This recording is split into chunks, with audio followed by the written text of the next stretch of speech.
Oke,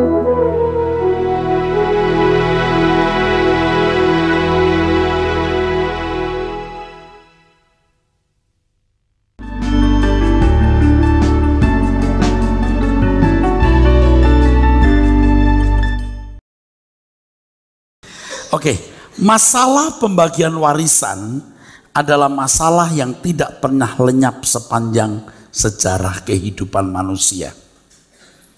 Bagaimana kita menanggapi masalah pembagian warisan ini? Kalau orang tua memiliki harta dan memiliki beberapa anak-anak, orang tua harus mempersiapkan bagaimana pembagian harta tersebut dengan benar terhadap anak-anak.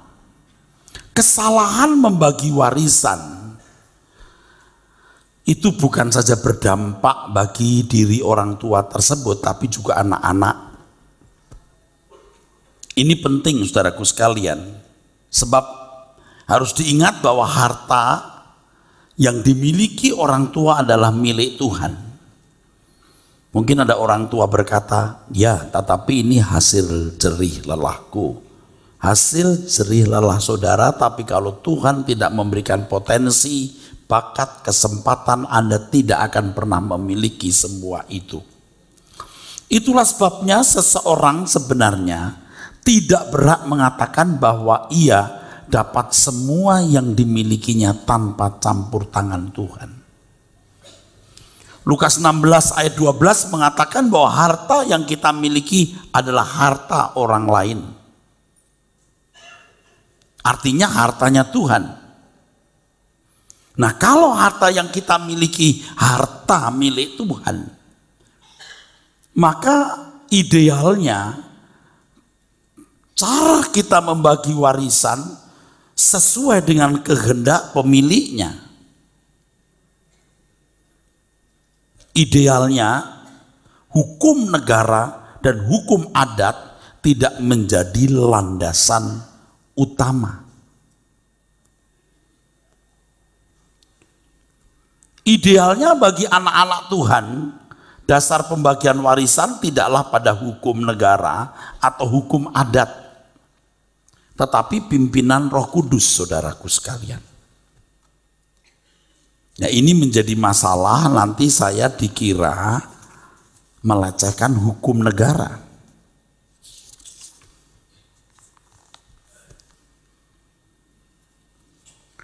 Perlu saudara ketahui bahwa mengingat kekayaan itu milik Tuhan, orang tua yang memiliki kekayaan harus benar-benar memiliki kepekaan dalam membagi harta tersebut. Hukum negara, hukum adat, kalau hukum adat di beberapa tempat di dunia ini biasanya kakak paling tua yang mendapat warisan terbanyak, apalagi bagi suku-suku tertentu anak laki-laki. Demikian pula hukum negara memiliki perhitungannya, tetapi saya tidak melihat dari perspektif ini. Hukum negara atau hukum adat haruslah menjadi opsi terakhir bila keadaan ekstrim. Kondisi ekstrim di sini maksudnya adalah ketika semua jalan buntu, seperti misalnya orang tua sudah meninggal dan tidak ada yang bisa diterima sebagai wakil orang tua yang peka terhadap kehendak Allah, maka hukum negara atau hukum adat sebagai jalan keluarnya atau sebagai opsinya. Hal ini pun harus dilakukan jika disetujui oleh semua ahli waris dan semua pihak yang berkepentingan. Karena kita berpijak kepada kehendak Allah dalam membagi harta kepada anak-anak atau ahli waris, maka di dalam buku yang saudara terima nanti tidak membahas pembagian warisan menurut hukum adat atau hukum agama maupun hukum apapun. Dengan mengatakan hal ini, saya tidak bermaksud menganjurkan jemaat dan semua pembaca buku yang saya tulis ini melanggar hukum. Tetapi penjelasan saya ini dimaksudkan agar orang percaya melakukan kehendak Allah sekaligus tidak melanggar hukum negara. Itulah sebabnya saya katakan idealnya orang tua membagi kekayaan selagi orang tua masih hidup. Dan orang tua berhak bagaimana membagi kekayaan itu selagi orang tua masih hidup. Sebab dengan membagi harta itu kepada anak-anak, orang tua pun ikut mengawasi bagaimana anak-anak menyelenggarakan dan menggunakan memanfaatkan warisan itu. Jadi tolong ya saudaraku, penjelasan ini bukan bermaksud pembenaran kalau seseorang boleh membagi harta kepada pihak-pihak tertentu secara sembarangan. Kemudian beralasan Tuhan menghendaki. Alasan Tuhan menghendakinya bukan pernyataan yang memiliki landasan hukum loh saudara, dan sangat subjektif. Artinya tidak dapat dipercaya, pasti suara Tuhan. Kenyataannya banyak orang mengklaim dirinya mendengar suara Tuhan atau mendengar perintahnya, padahal bukan suara Tuhan. Nah, berkenaan dengan pembagian warisan ini, kita harus melihat banyak aspek. Sebab kita hidup di masyarakat dengan tatanannya, baik hukum negara, hukum adat, dan lain sebagainya. Kita harus melihat tatanan di masyarakat supaya kita tidak menjadi batu sandungan. Kita harus cerdik seperti ular, tulus seperti merpati. Maka tadi saya katakan idealnya orang tua belum meninggal, harta sudah dibagi. Oleh sebab itu saudaraku, ini jadi masalah ya saudaraku, ini menjadi masalah. Kalau seorang menikah usia 25 tahun, itu ketika dia umur 55 tahun, itu anak sudah umur berapa? 30, betul ya? Ini umur 30 tahun sudah mulai bisa dipersiapkan untuk mewarisi kekayaan orang tua atau menyelenggarakan bisnis usaha yang dimiliki orang tua atau dipersiapkan. Tetapi kalau orang tua menikah umur 40 tahun,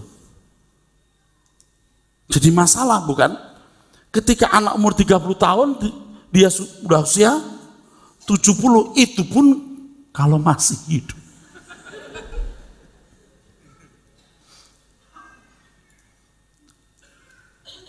Nah, bagi anak muda bilang, yes, boleh menikah muda. Sebenarnya tua atau muda bukan usia loh saudara, kematangan saudara. Nah, kalau orang tua sudah meninggal, lalu harta belum dibagi, itu kan bisa menimbulkan konflik, pertikaian sampai pembunuhan. Maka idealnya sebelum orang tua meninggal, harta sudah dibagi. Dalam bentuk usaha, dalam bentuk bisnis. Dan kalau ada anak-anak yang tidak pantas menerima kekayaan, tidak dibagi. Misalnya anak yang mencandu narkoba. Ya, anak yang judi. Dan banyak praktek-praktek hidup yang bisa merongrong kekayaan. Itu harus tidak dipercayai. Diperbaiki dulu, saudara. Mungkin adiknya atau saudaranya lebih bisa dipercayai. Jadi Tuhan yang memiliki segenap harta kita, Tuhan yang berhak menyerahkan kepada siapa Tuhan tidak menyerahkannya. Dan kita harus ingat bahwa kita adalah kasir. We are just a manager, not the owner. Segala sesuatu yang kita lakukan dengan harta Tuhan, yang Tuhan percayakan kepada kita, harus dalam komando dan perintah Tuhan. Ingat bahwa seorang kasir tidak berhak mengatur harta Tuhan tersebut atau harta orang lain tersebut, harus dalam instruksi. Oleh sebab itu kita minta hikmat, kebijaksanaan dari Tuhan supaya kita bisa mempercayakan harta Tuhan kepada orang-orang yang bisa kita percayai. Demikianlah orang tua tidak boleh mempercayakan harta kepada anak-anak yang tidak bisa dipercayai menerima kekayaan orang tua. Jangan karena seseorang adalah anak tertua sesuai dengan hukum adat misalnya, maka harta terbanyak yang dimiliki orang tua secara otomatis diberikan kepadanya. Tidak.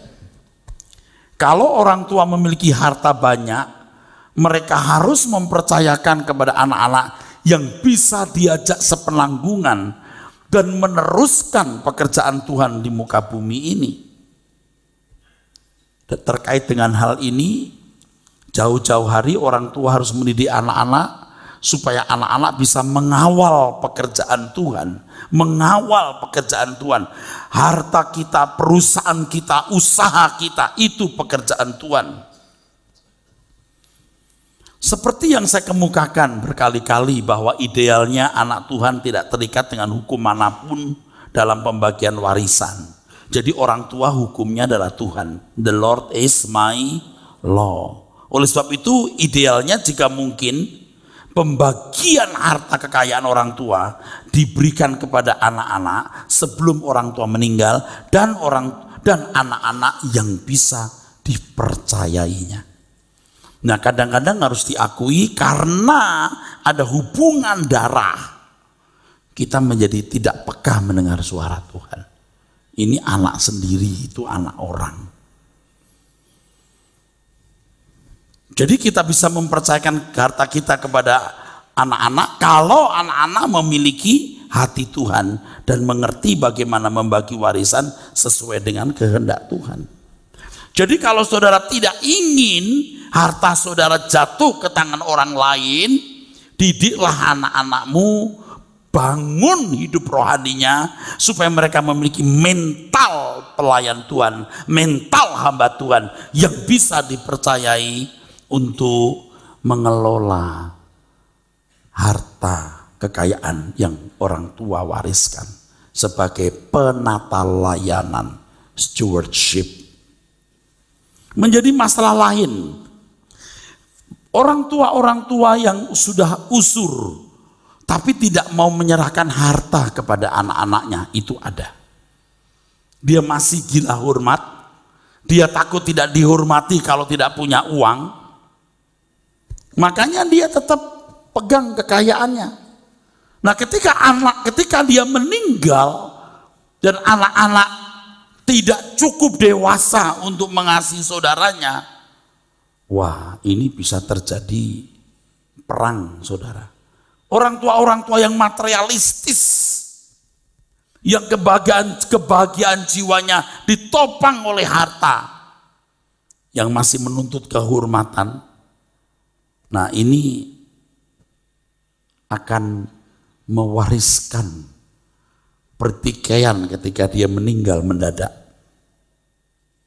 Jadi memang ada ibu-ibu yang sudah tua-tua gitu, dia simpan hartanya, ya, hari-hari tertentu dia buka, dia gosok-gosok, dia pasang-pasang,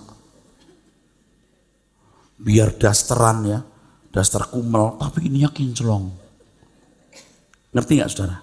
Emasnya dipakai, cincinnya dipakai, semua dipakai, culing-culing. Padahal dasternya itu kumel, lebih kumel dasternya dari lap mejanya. Tapi pakai perhiasan. Kalau boleh, kalau mau, ya saya nggak maksa. Ibu-ibu yang sudah usur begitu, satu aja itu 1 biji udah. Yang lain dijual, diwariskan ke anak-anak jadi uang untuk modal dan lain sebagainya. Untuk pekerjaan Tuhan, untuk rumah yatim piatu, begitulah. Jadi makin tua Anda makin kosong berjalannya. Keinginan makin dikosongkan, harta makin dikosongkan, supaya Anda terbangnya ringan.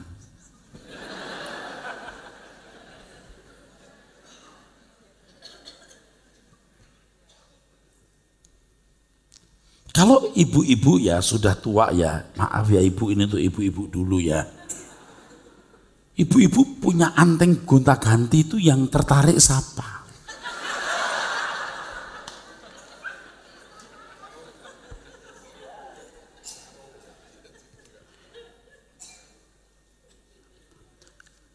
Memang nasihat ini nggak biasa didengar. Tapi kalau di Rehoboth itu terdengar, saudara.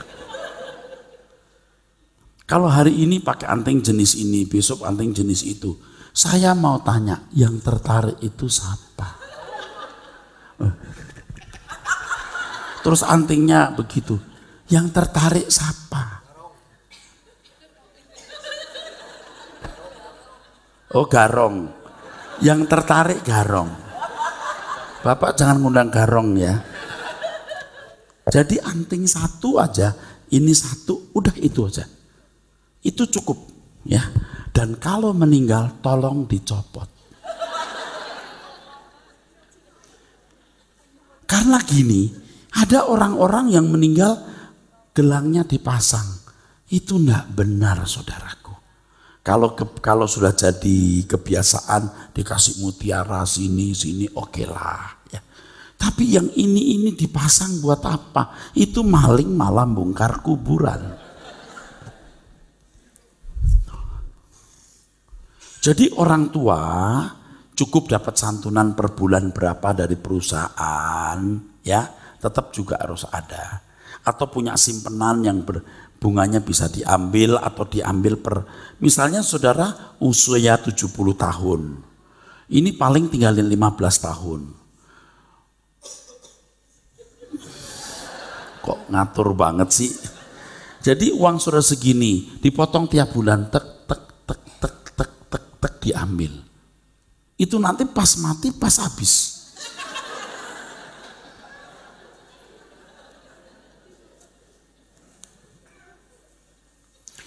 Tapi dari pihak anak, saya belum ngomong ya, anak-anak seharusnya idealnya tidak mengharapkan warisan. Jadi ketika orang tua masih hidup, anak-anak sudah bisa mandiri. Sehingga kalau orang tua tidak memiliki uang atau harta yang diwariskan, anak-anak juga tidak menunggu itu. Justru anak-anak yang akan menjamin orang tua. Ini idealnya. Tapi kalau harta orang tua banyak, nah itu jadi masalah. Ya. Jadi masalah yang sekarang kita sedang pecahkan masalah ini. Bagaimana kalau orang tua masih muda dan anak-anaknya masih kecil-kecil sementara hartanya berlimpah? Yang tadi saya katakan usia 45 kawin, 40 kawin. Ya. Anak masih kecil-kecil, sedang dia sudah tertatih-tatih. Orang pikir dia cucunya, orang-orang ini cucunya. Kok panggil papi? Ya dia anak saya. Oh. Dipikirnya panggil akong atau opa.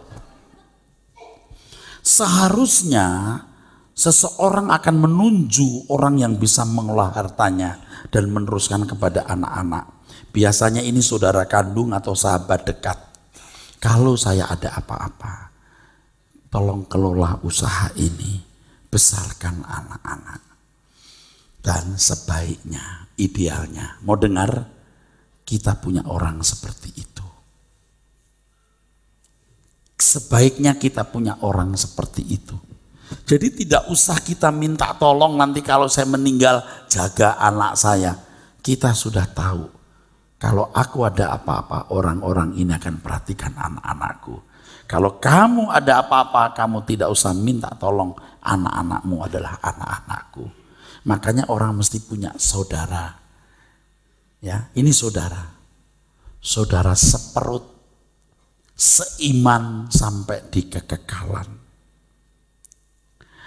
Anak-anak sejak dini harus diajar memiliki pengertian yang benar tentang hal ini sehingga mereka tidak berkelahi memperebutkan harta kekayaan. Jadi sejak anak-anak masih muda, orang tua harus sudah bicara soal warisan. Nah, kekayaan mama papa ini bukan milik papa. Papa hidup untuk Tuhan. Papa bekerja untuk Tuhan. Kekayaan papa milik Tuhan. Kamu tidak berhak untuk menuntut. Anak-anak harus diberi pengertian. Dan kalau saya lihat kalian ada yang bisa papa percayai, orang itu yang paling papa percayai untuk mengambil alih estafet tugas Tuhan ini. Yang lain tidak boleh iri. Kalau ada kompetisi yang sehat.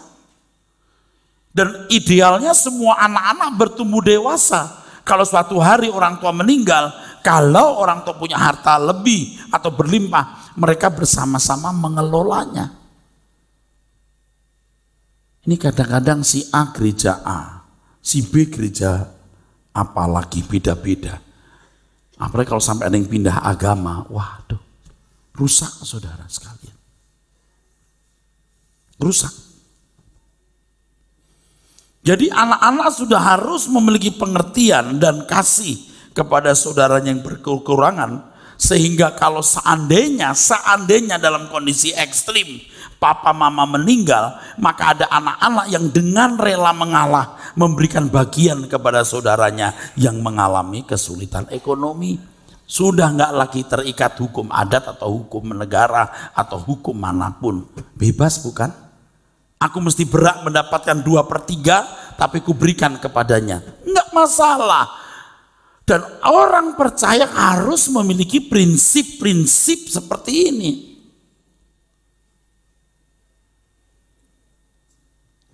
Jadi anak-anak sudah diberi pengertian bahwa yang dimiliki orang tua itu milik Tuhan, bahwa perusahaan yang dimiliki itu milik Tuhan, sehingga perusahaan yang diwariskan orang tua menjadi ladang Tuhan yang dikerjakan dengan hati yang mengasihi Tuhan bagi kepentingan kerajaan surga. Tepuk tangan. Dengan pengertian ini maka tidak akan terjadi pertikaian dalam pembagian warisan. Tidak akan pernah terjadi pertikaian dalam pembagian warisan, saudaraku. Nah ini penting, saudara. Saya terus terang tidak pernah bicara mengenai warisan. Ini buku pertama yang pernah saya lihat orang Kristen memandang warisan. Dan ini bagus. Buku ini mungkin baru pertama ada. Dan baru orang lihat ternyata orang Kristen tidak terikat. Idealnya tidak terikat hukum negara atau hukum adat. Tapi jangan berkata begini, Pak Eras melarang kita tunduk kepada hukum negara. Saudara, Tuhan itu hukum kita. Supaya kita tidak melanggar hukum negara, mumpung masih hidup, kita mempercayakan harta kepada anak-anak, memberi perusahaan, usaha. Kita tidak menyalahi hukum negara, juga tidak menyalahi hukum Tuhan. Makanya yang belum nikah berbahagia mendengar khotbah ini. Kamu menikah, kau besarkan anakmu dalam kebenaran, terus ajari kebenaran. Anak-anak semua sebaiknya satu gereja, terus satu kebenaran, diberi pengertian. Harta papa ini milik Tuhan, perusahaan papa ini ladang Tuhan. Papa nggak berhak kasih sembarangan kepada kamu. Kakak tertua belum tentu. Papa tunggu suara Tuhan. Gitu, tepuk tangan saudara. Saudara kalau nanti ngomong sama orang seperti ini, orang pasti kaget. Kok kamu pinter banget sih? Kulaan. Kulaan. Amin. Yang tidak setuju saudara boleh memberikan pertanyaan. Cuman SMS-nya nggak ada. Tapi nanti tertulis, ini ada beberapa pertanyaan yang belum saya jawab ya. Tapi bukan berkenaan warisan, berkenaan yang lain. Tapi idealnya saya siap menerima pertanyaan saudara. Supaya ada dialog. Nah, bila oleh karena panggilan khusus, orang tua dapat membagi hartanya kepada yayasan atau pelayanan pekerjaan Tuhan yang dipimpin seseorang yang bisa dipercayai, itu bisa dilakukan. Kalau harta itu tidak bisa dikelola oleh anak sendiri, berhubung keadaan anak tersebut tidak bisa dipercaya. Tentu hal ini harus dilakukan dalam kasih dan persetujuan bersama. Keadaan tertentu itu bukan hanya anak tidak bisa dipercaya karena contoh-contoh tadi kena narkoba dan judi, atau karena anak cacat. Anak tidak bisa menerima warisan karena keadaan fisik atau keadaan mental dan lain sebagainya. Nah, ini harus dibicarakan dengan bijaksana supaya tidak ada yang dirugikan atau merasa dirugikan, dan supaya tidak ada tuntut menuntut di pengadilan dunia. Tentu yayasan atau gereja yang dipercayai tersebut haruslah sebuah gereja yang mencintai Tuhan dan yang benar.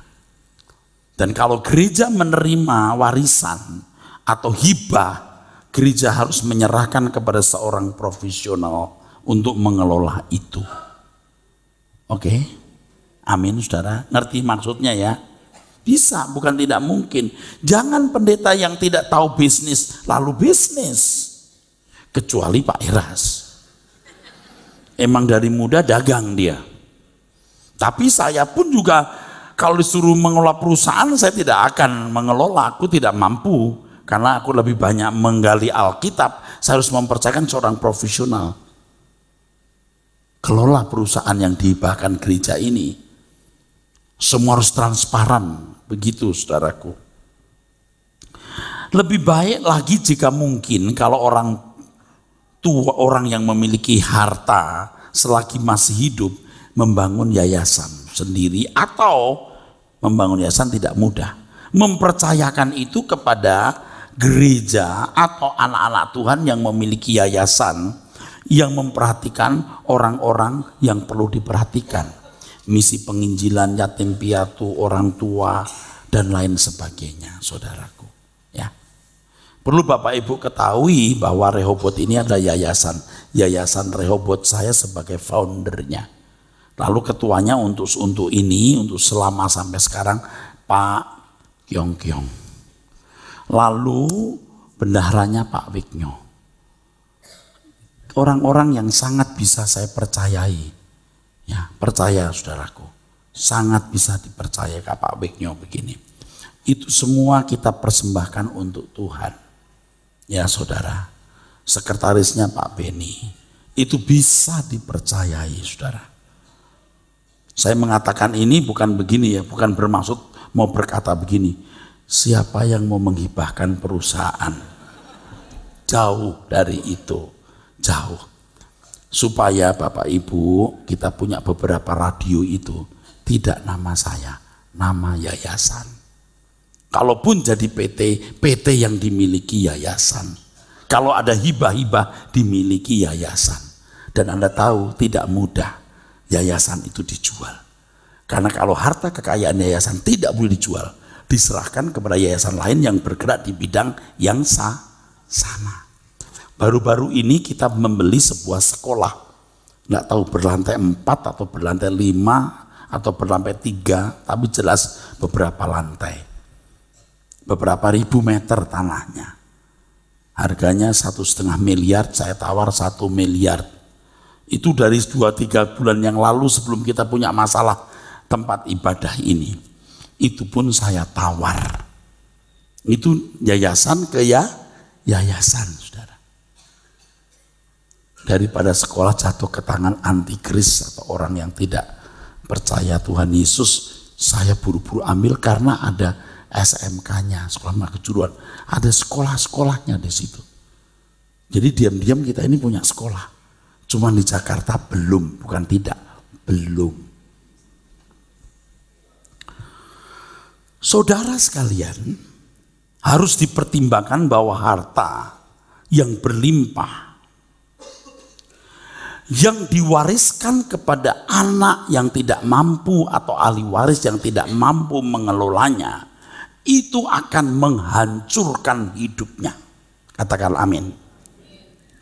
Jadi orang tua udah kerja keras, dia pikir akan memprotek, melindungi anaknya. Tetapi jika anak tidak dilengkapi dengan kebenaran, kita bunuh dia. Jadi selama di dunia tidak didewasakan, sudah tidak dewasa dikasih harta, kita binasakan anak itu. Sama seperti membinasakan anak itu. Nangkep? Amin, saudara? Jadi dua aspek ini harus dilakukan. Yang pertama, pendewasaan. Yang kedua, kepercayaan. Baru setelah dewasa bisa dipercayai. Jangan ini tidak dewasa, diberi kepercayaan, hancur dia. Tapi kalau dia dewasa diberi kepercayaan, dia akan jadi hamba Tuhan yang melayani Tuhan. Artinya melayani Tuhan bukan hanya di gereja, ia bisa meneruskan karya Tuhan di dalam usaha-usaha itu. Orang-orang yang dipercayai Tuhan dengan kelimpahan materi, sejatinya sebelum meninggal dunia bisa membagikan hartanya kepada banyak anak-anak yang putus sekolah, masyarakat miskin yang harus ditingkatkan taraf hidupnya, dan lain-lain. Seperti ibu-ibu tadi ya, kotak perhiasan itu, kenapa nggak dikosongkan? Ibu-ibu jangan curiga, jangan tuh Pak Eras mau minta hartaku. Bu, enggak. Kosongkan itu, kasih kepada orang yang membutuhkan. Bapak Ibu tahu nggak, konglomerat yang sudah tua mau mati itu, sekarang sudah sadar dirinya mau mati, dia bangun yayasan, tahu? Itu dia sadar loh, dia bakar check out. Iya, dia bangun yayasan, dikasih itu, tapi karena hartanya sudah terlalu banyak, yang dikasih itu nggak seberapa dibanding dengan kekayaannya, Pak. Kalau saudara masih memiliki harta dan saudara tidak akan menikmatinya, kenapa nggak dilepaskan jauh-jauh hari? Wariskan kepada anak-anak yang tidak bisa sekolah, wariskan kepada orang-orang yang perlu masa depan. Nah, ini yang saudara dan saya harus lakukan. Katakan amin. Bisa mengerti saudara? Oke. Bagaimana sikap anak terhadap warisan? Tadi sudah saya singgung, seharusnya anak-anak tidak berhak memiliki apa yang bukan hasil jerih lelahnya. Jangan berpikir bahwa anak-anak berhak menikmati apa yang orang tua miliki. Memang kamu berhak, tapi kalau kamu mau jadi manusia unggul, jangan merasa berhak. Oleh sebab itu anak-anak tidak boleh merasa memiliki hak menuntut warisan dari orang tua. Seakan-akan orang tua berkewajiban meninggalkan warisan dalam bentuk harta, uang, dan lain-lain. Walaupun hukum negara mengatur bahwa anak-anak berhak memiliki atau mewarisi kekayaan seperti pasal 830, 833 ayat 1 KUHP, pasal 834 KUHP, dan lain sebagainya, baca sendiri nanti ini. Tetapi anak-anak harus menyadari bahwa semua harta yang dimiliki orang tua, hartanya siapa? Harta yang dimiliki orang tua, hartanya siapa? Hartanya Tuhan. Dalam hal ini anak-anak harus belajar memiliki ketertundukan kepada orang tua dan mengerti apa arti hidup ini dan bagaimana mengisi hari-hari hidup ini hanya dalam pelayanan bagi Tuhan. Jadi anak-anak harus merasa cukup dengan warisan pendidikan, merasa cukup dengan kecakapan mencari nafkah, disertai dengan warisan iman. Jadi sebelum orang tua meninggal, idealnya anak-anak sudah membalas kebaikan orang tua. Jadi kebalikan dari menuntut, mengharapkan warisan, anak-anak justru berprinsip dia akan membalas kebaikan orang tua sebelum orang tua meninggal. Tepuk tangan. Seandainya orang tua meninggal, warisan dalam jumlah tertentu, dan anak-anak sudah bisa mandiri, maka harta kekayaan orang tua bisa dibagikan untuk pekerjaan Tuhan. Jangan serakah. Jadi kalau anak-anak sudah mampu, orang tua tinggalkan harta, kenapa yang ini nggak dibagikan supaya orang tua akan menikmati di kekekalan? Ngerti nggak saya ngomong apa?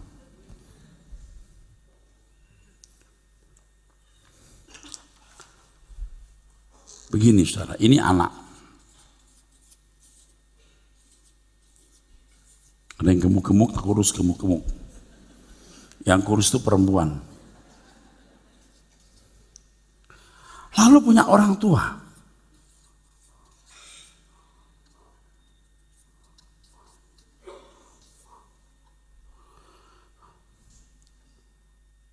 Jadi ketika orang tua meninggal, ada sayapnya, terbang. Ini anak-anak sudah mampu, harta orang tua ini gak usah dibagi, kasih untuk pekerjaan Tuhan, untuk yatim piatu. Jangan serakah, biar buat ganti mobil cucu. Bancaan. Ngerti gak maksudnya bancaan? Bagi makanan.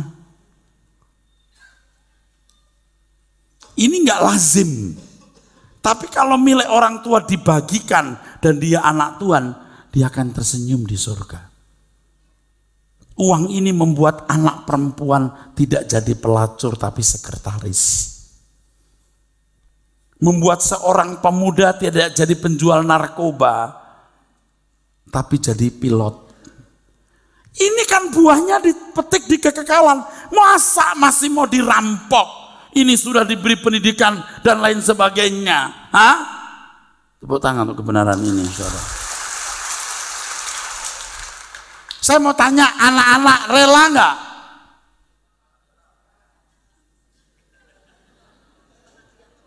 Yang jawab ini jangan orang tua.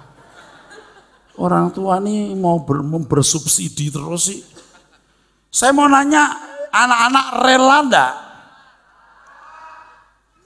Loh ini piye sih? Relanya itu marah. Rela enggak? Rela. Buat tim.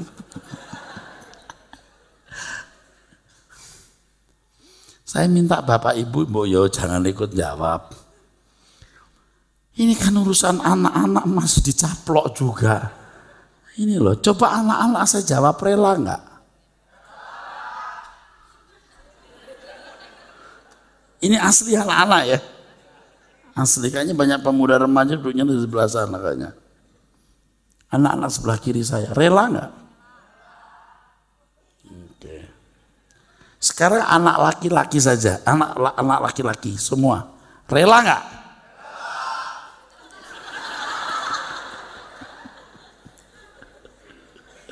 Sekarang anak perempuan, rela enggak? Tepuk tangan untuk anak-anak kita. Kalau anak-anak belum bisa mandiri, anak sekarang itu lulus sekolah juga nggak bisa mandiri, Pak. Zaman dulu lulus STM kerja bagus. Ini S1 mesin keluar. S1 mesin. Malah kejepit mesin.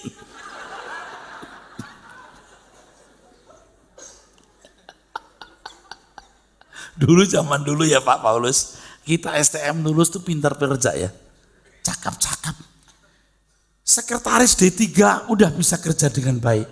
Sekarang saudaraku, lulusan mesin. Lucu banget.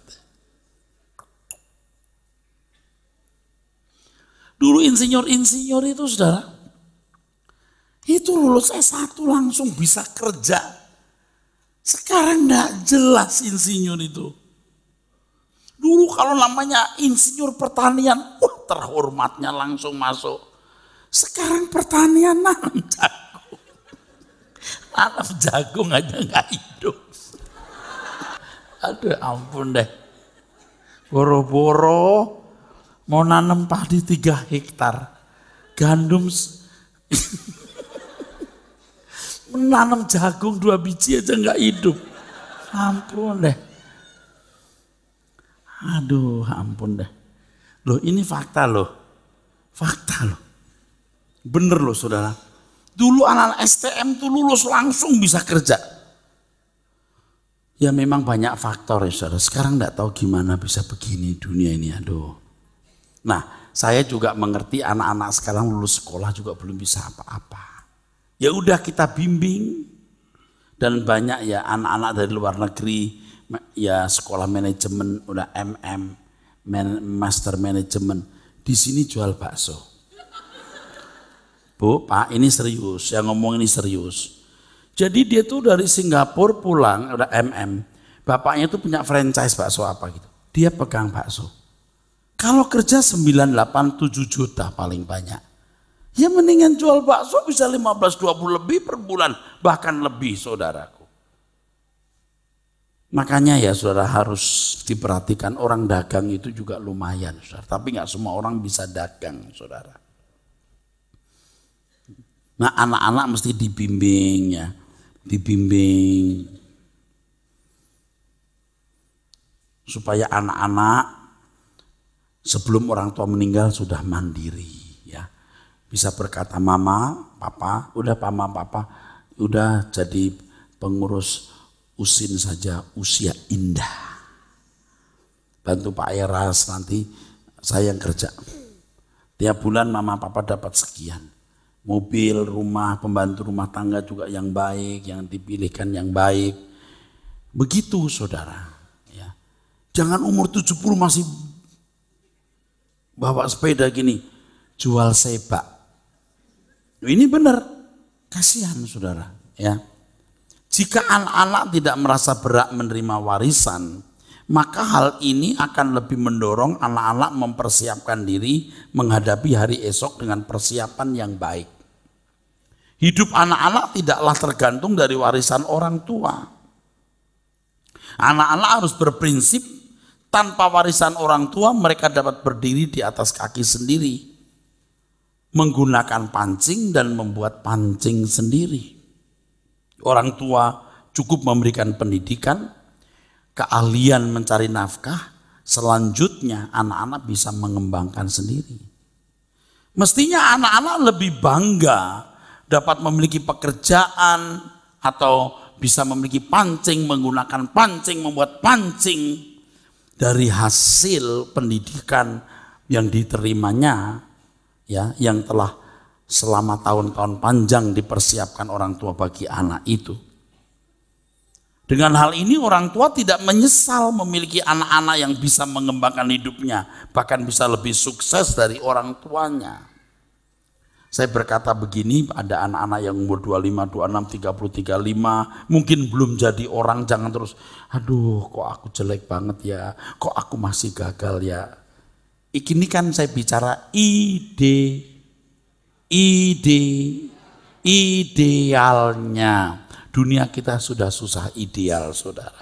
Jadi kalau keadaan seperti ini ya tidak apa-apa. Tapi diharapkan sebelum usia 40 tahun semua anak-anak sudah bisa mandiri. Tepuk tangan. Idealnya anak-anak sudah dapat menunjukkan bahwa jerih lelah orang tua memberi pendidikan dan warisan iman tidak sia-sia. Jadi selagi orang tua masih hidup, anak-anak orang tua sudah melihat bagaimana anak-anak bisa mencari nafkah dengan usaha sendiri, dan itu membahagiakan orang tua.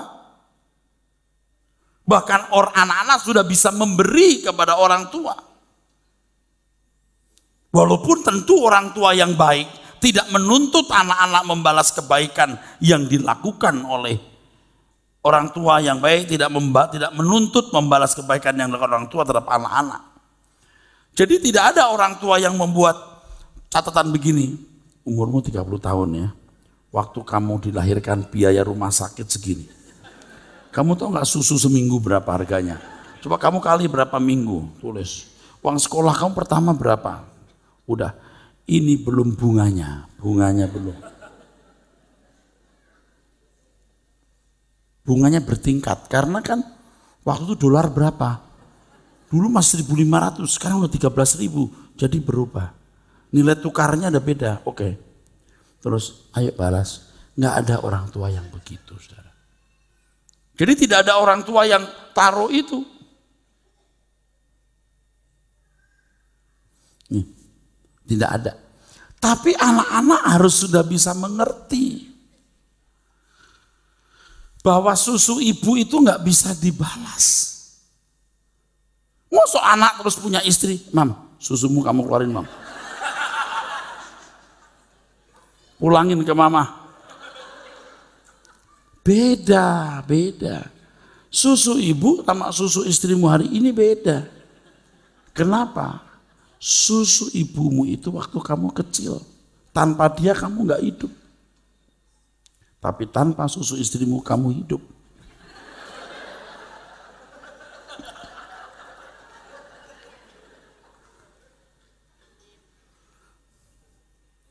Saudara ketawa, tapi ini tragis loh. Kok anak-anak bisa nggak balas kebaikan mama itu gimana? Hah? Ngerti nggak saudara? Susu ibu itu nggak kebeli zaman dulu. Belum ada susu sintetis seperti hari ini. Belum ada susu-susu yang Anda lihat hari ini. Itu susu ibu itu bikin anak-anak punya kekebalan hebat. Dulu ibu-ibu menyusui bukan 2-3 bulan, setahun setengah 2 tahun. Makanya anak dulu kuat-kuat, gak ada imun juga, gak ada apa itu, imunisasi tetap kuat. Makanya ibu-ibu ya, itu gak bisa dibalas kebaikannya. Anak-anak jangan lupa itu. Dan bagi ibu-ibu yang belum punya anak atau sedang mau punya anak, susu ibu-ibu nggak bisa kebeli, nggak bisa kebayar. Nah ibu-ibu ya punya susu itu ASI itu tidak kebayar ASI itu. Jadi jangan karena saya nggak mau ganggu, aku terikat sama anak. Loh memang mesti terikat. Ada ibu-ibu yang takut nanti buah dadanya berubah bentuk. Nah saya teruskan. Anak-anak yang tidak mengharapkan warisan orang tua juga tidak akan memilih jodoh hanya karena jumlah harta orang tua calon jodohnya. Nah, ngerti nggak? Orang yang tidak mengharapkan warisan orang tua, dia tidak akan melihat harta kekayaan calon mertuanya. Kekayaan orang tua sendiri nggak diharapkan, apalagi kekayaan mertua. Di pihak lain anak-anak harus menemukan teman hidup yang bisa diajak mengerti hal ini. Jadi kalau Akyong bilang sama Ling, lu kawin sama gua, lu lihat kekayaan papa gua nggak? Nah, coba. Jangan karena lihat papanya si Akyong kaya dong. Kan bisa terjadi orang menikah karena lihat harta orang tua. Jangan sampai saudara punya jodoh yang akan menjadi kandidat orang-orang yang akan memperebutkan harta mertua. Itu bukan jodoh, tapi rampok. Ini si laki-laki lihat, wah kaya bener nih, orang tuanya Ling nih. Wah boleh juga, ini bakal jadi rampok. Ling minta bagian lo, minta lo. Kalau enggak gue panggil pengacara. Nah yang begini-begini saudaraku. Anak-anak yang menyadari bahwa harta orang tua adalah milik Tuhan dan tidak mengharapkan warisan, mereka tidak akan bertikai memperebutkan harta. Mereka mengalah. Dan saya mau beritahu, kalau sampai orang memperebutkan harta dan dia menikmati harta orang tua dan mengabaikan yang lain, tidak mungkin akan langgeng atau menjadi lama. Tidak mungkin. Tahu nggak pantangan orang menggeser tanah? Betul? 2, memperebutkan warisan.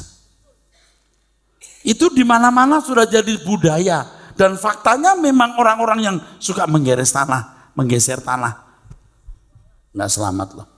Maaf bukan nyumpahin, memang dia udah disumpahin. Atau yang memperebutkan harta. Saya punya pengalaman soal ini. Orang tua saya tidak ikut memperebutkan harta opa oma saya. Sungguh tidak jadi miskin hari ini. Nggak ikut sama sekali. Kalau orang tua mewariskan atau menghibahkan harta kekayaan kepada pihak-pihak tertentu dan oleh hikmat Roh Kudus, anak-anak tidak boleh melarang. Nak, kamu udah cukup semua ya, papa ingin membangun sebuah yayasan dan papa persembahkan ini. Papa ingin membangun 30 gereja di daerah. Anak-anak siap gitu, jangan, enggak bisa papa. Pampolo, siapa punya. Jadi kalau orang tua mewariskan, maaf kata mewariskan kalau nggak tepat, membagikan kekayaannya untuk pihak-pihak tertentu dalam pimpinan Tuhan, anak-anak harus berani menerima itu. Amin, saudara. Dan kalau anak-anak menerima harta warisan dalam jumlah besar, makin jumlah besar warisan itu, makin besar tanggung jawabnya.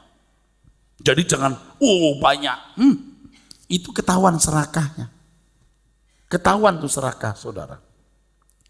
Idealnya dalam hal ini, sebelum orang tua meninggal, anak-anak sudah menunjukkan kualitasnya sebagai kawan sekerja Allah. Sehingga ketika orang tua meninggal dan mempercayakan harta kekayaannya, orang tua meninggal dengan senyuman karena dia tahu anak-anak bisa meneruskan karya Tuhan dalam hidup orang tua itu. Idealnya anak-anak membantu orang tua di hari tua orang tua untuk menyelesaikan bagian orang tua bagi Tuhan. Jadi ketika hari tua, anak-anak mendukung orang tua dalam menyelesaikan hari-hari terakhir untuk mengabdi kepada Tuhan.